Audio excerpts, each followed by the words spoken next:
Now we burn incense in regard to the precepts, meditation, and emancipation. May the light and fragrant cloud of this incense pervade the Dharma world. We offer this incense to the countless Buddhas of the worlds of the 10 directions. May we be able to see and partake of the fragrance of the tranquil world of extinction. Dojo.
Good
morning, everybody.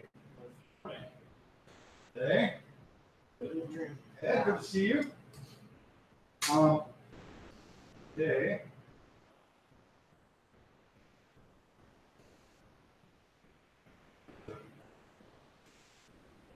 re-examine a few things in practice.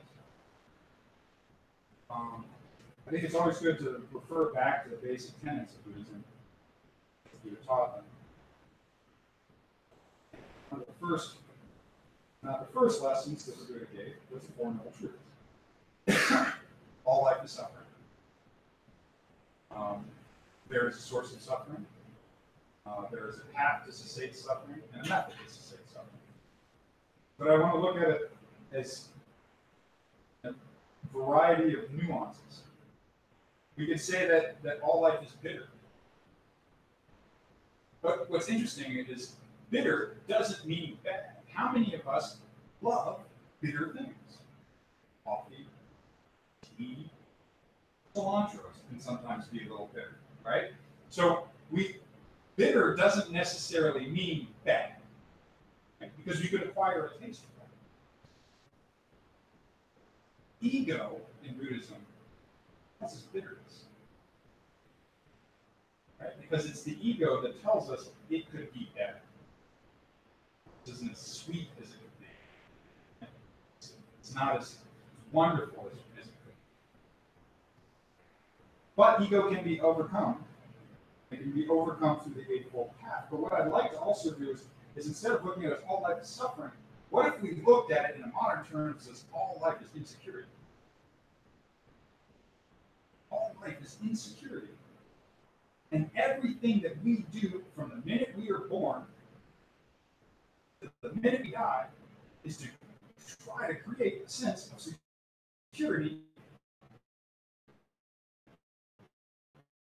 in an unsecure world. So life is insecurity.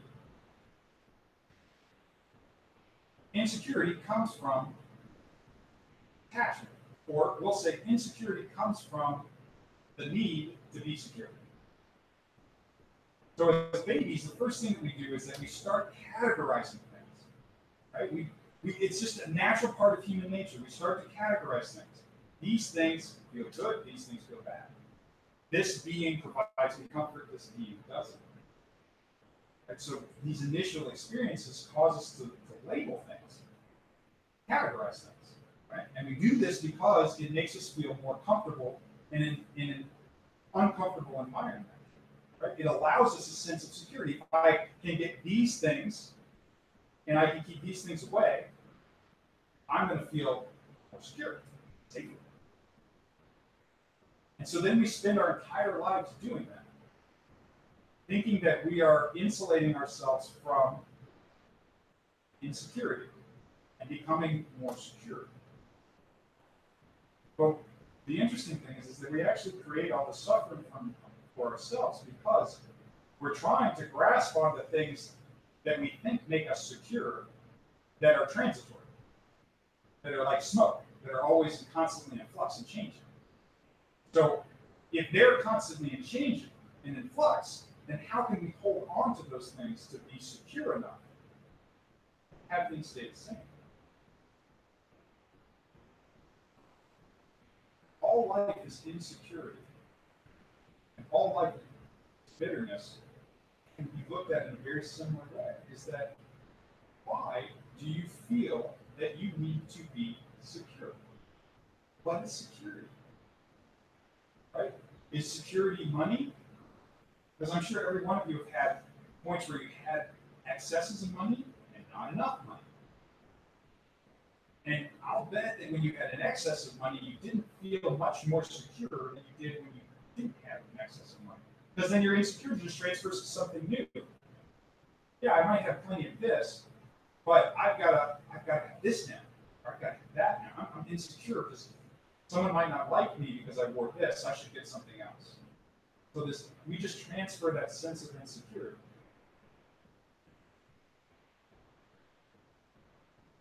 So just like we can develop a flavor for bitter things, we can also develop a comfortability with the transitory, insecure nature of existence. Because even though things are insecure and don't last, there are some things that we can lean on within this insecure world. One is our practice of compassion, patience, seeing avoidance in all things. Right? These are things that we can lean on. Hard times come, patience. There's no storm that has ever come that didn't cessate at some point. Right? There's no good time that you had that didn't come to an end at some point. Patience. Another thing is gratitude. Gratitude for everything. Everything. Even a drop of water or a grain of rice is a result of meritorious work in the heart of labor. That means even being grateful and having gratitude for those things that we consider uncomfortable, those things that make us feel insecure. If we have gratitude for those things, then it recontextualizes them. I don't know about you guys, but I want to know about the seminal perfect moment in your life that caused you to change. And I also want to know about that seminal horrible moment in your life that caused you to change. Which one do you carry with you now? Which one did you learn more from? Say again? Horrible. Right?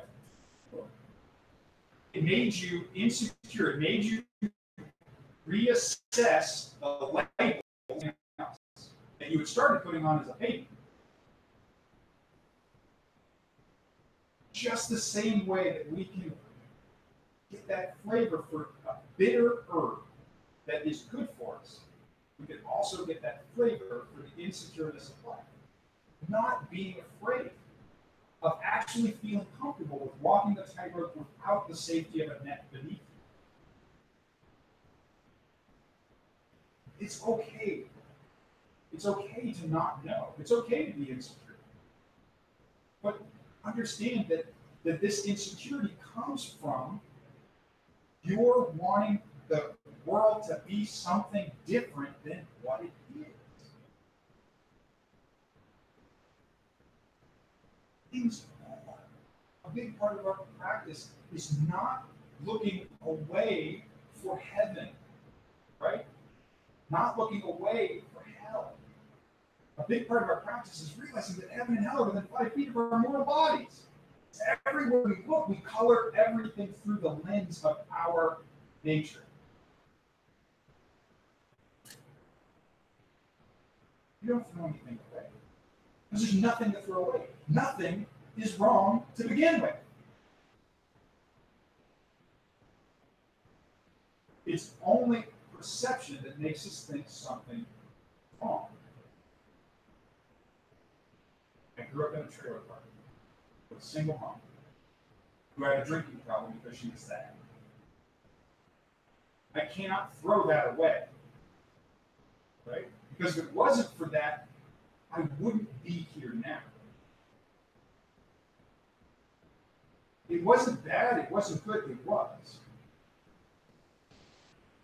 When we take a human being and we decide that they are all one way, they're a rat bastard. That person's just not worth it.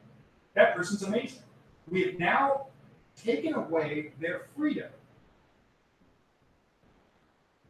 We've taken away their freedom to be a constantly changing, ever-evolving being. And we have tried to create security for ourselves by putting them in a category in a box. But the truth is, no one is all one way. And if our goal is to become Buddhas, then all that the Buddhas think about, according to the Lotus Sutra, is one thing. How can I cause all sentient beings, all thinking and being beings, to enter the unsurpassed way quickly become Buddha? How can I do that? That's all Buddhists think about. That's it. It doesn't, we get confused thinking that morality is what defines us in this practice, and it's not. It's compassion for other beings above and beyond your own self, in the sense that you want every being you meet to become a Buddha, reach their highest potential. That's your goal. You're not thinking about yourself. You're not thinking about security. Okay? Because in the end, security comes from understanding everything's transitory. Everything's a cross, myself included. Every moment, every emotion that I have is going to constantly change. But because of that, I can't hate myself. Because I'm a constantly changing, ever-evolving being. So if I hated myself, then that meant I had to force myself to stay one way for the rest of the time, which I can't do. Just the same way as when we were kids and we had a nemesis that we later ended up becoming very close to, and not even knowing why they were our nemesis at that point. His name is our practice. There is no nemesis. You're not your own nemesis. There's no one to hate. There's just love. The hardest love to have is the love for yourself, in an un-ego way. Because if you can truly love yourself and truly see that you're no separate entity from anyone else, then you can love them too. Well, ultimately, if you could just learn to love the Buddha in other people, maybe you can learn to love the Buddha in yourself. How do we do this? How do we do this? All these things. Practice, study. Practice and study the Dharma. That's how we do this. It's not a magic pill, right? It's effort. It's diligent effort. It doesn't mean you have to sit and meditate 24 hours a day. You know, that's not what we're talking about. What I'm talking about is that at every point, you're willing to reassess yourself and everyone around you as being constantly evolving and wanting the best nature for them. If all you do is Google Buddhism, this is a really hard thing to accomplish because you don't have a methodology. You don't know what to do. How can I do this great, noble thing that people talk about in Buddhism that I should do, or morality or spirituality? In our practice, it's very simple. We chant. Namu, Myo, Holding, I take refuge in the Lotus Sutra, the wonderful law. It sounds goofy.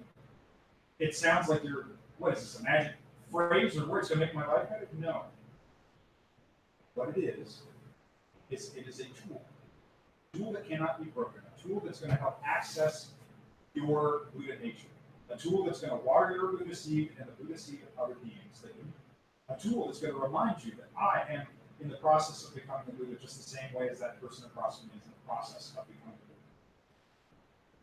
Buddha. So we don't forget. So when we chant, we're just reinforcing this notion that I'm practicing to be a better service to other beings.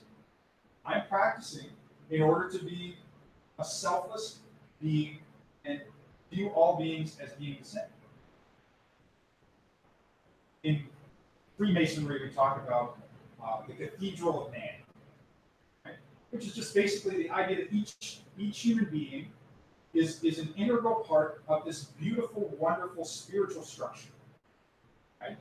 And in order for those rocks to fit together, they can't all be misshapen, right? Like we do have to have some sort of order to fit together.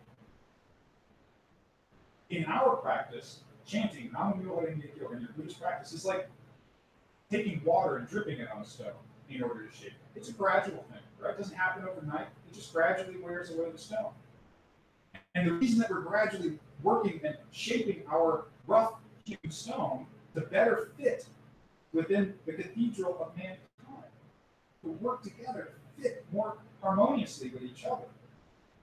In a gradual method, we do this with our practice. As you take a Buddhist teacher, if you decide that you're going to do that, then it's a little bit more like Swedish massage. Then you have someone who's coming in with an elbow right to that hard spot of your ego, going, boom, grinding it out for you. A little less nice, a little less soft, a little less gradual. But that's the other aspect of Buddhist teaching, is when you take on a Buddhist teacher. But our basic practice is chanting Namu and dedicating any merit that we have to all other beings and keeping it up and out and bright and joyous, happy. Right?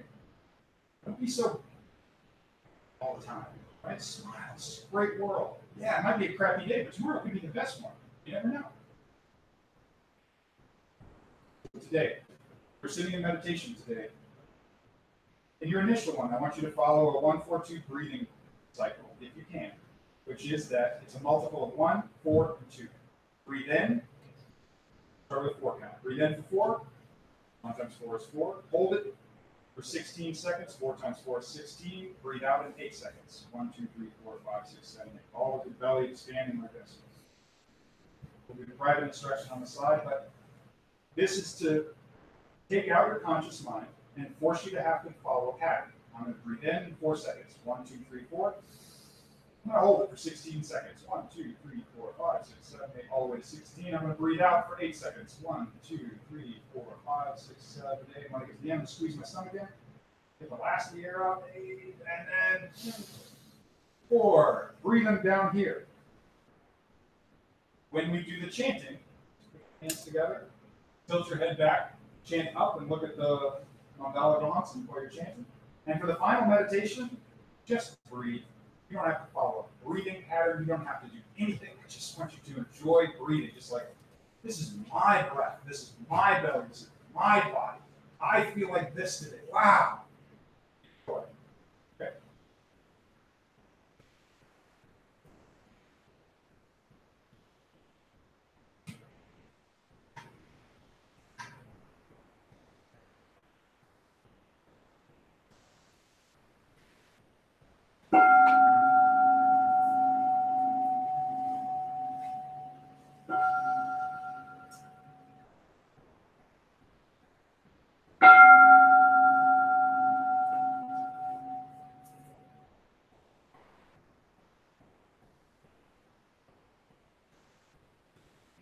Should I go pamphlet?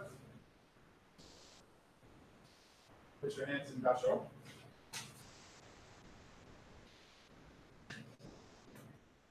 Please bow. Right, dojo kan. Receiving the dojo. So this place in which we find ourselves now is a dojo, a place of Buddhist training. All Buddhas come to this place and attain perfect enlightenment. All Buddhas come to this place and turn the wheel of the Dharma. All Buddhas come to this place and enter into Nirvana. Homon Sanki, 3 treasures. It is difficult to be born as a human being. I have now realized such a birth. To hear the teaching of the Buddha is difficult. I have now been able to hear it. I take refuge in the Buddha, Dharma, and Sangha.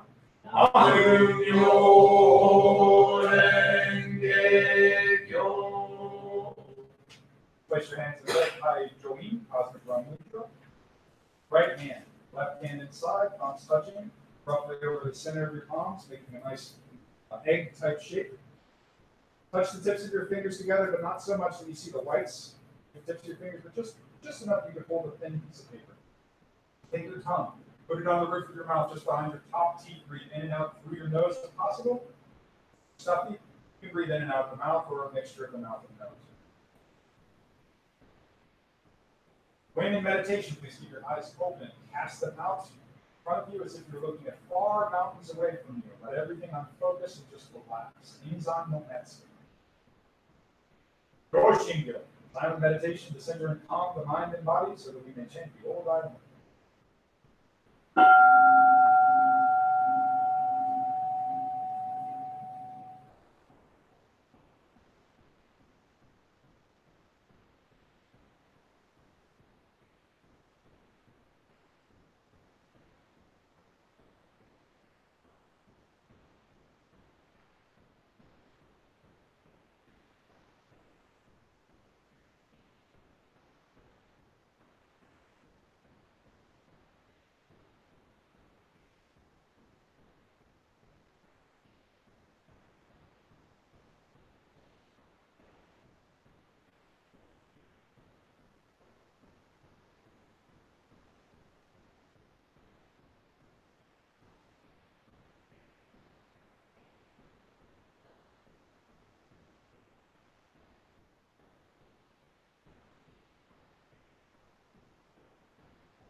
Into the old item.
Ginshinjo, silent meditation to feel sublime dharma of the old Daimoku, preciousness of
Today, we remember those in sickness and distress and those in memoriam of the past.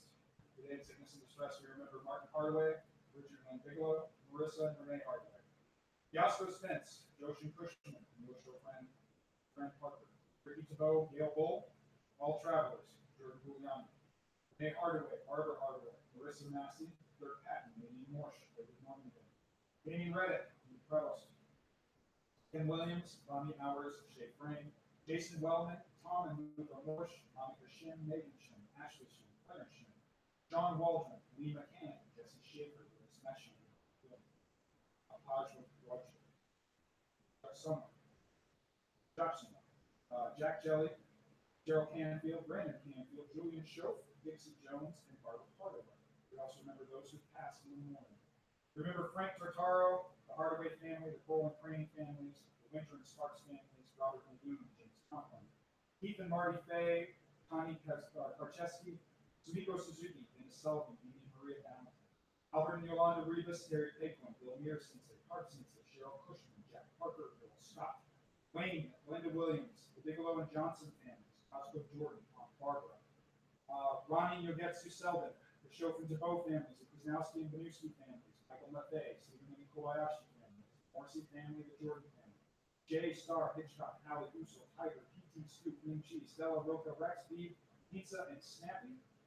Douglas Lee, Tutu, O'Reilly, the Ice Cream Man, Stephen Nichols, Frutuso, and Josephine Bob, the Kazmarski family, the Knott family, Nicole O'Brien, David Spence, Robert Fries, Patty Putnam, and all those who have no one to pray for.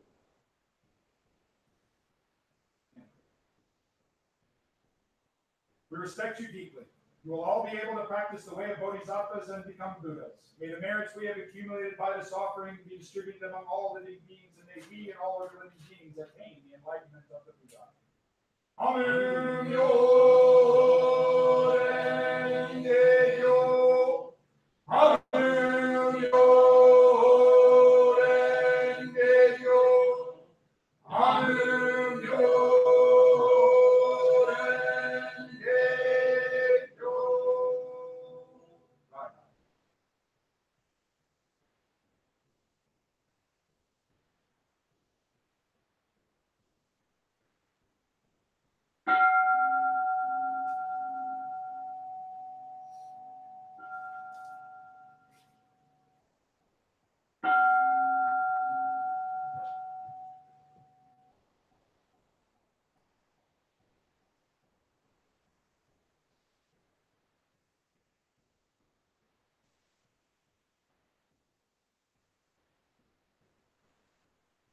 Farewell.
And place your hands whole. How are you doing? The end is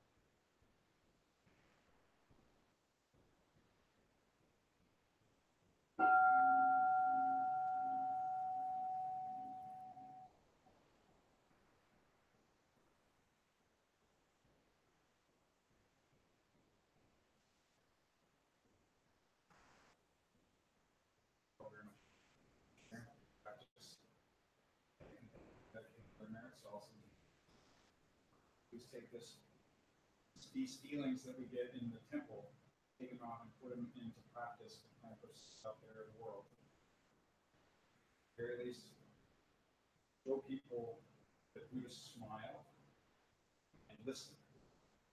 Try that. Smiling more and listening more. We're going to have lunch and everything, so we'll go ahead and clean everything up, and then we'll take our picture for Sunday practice.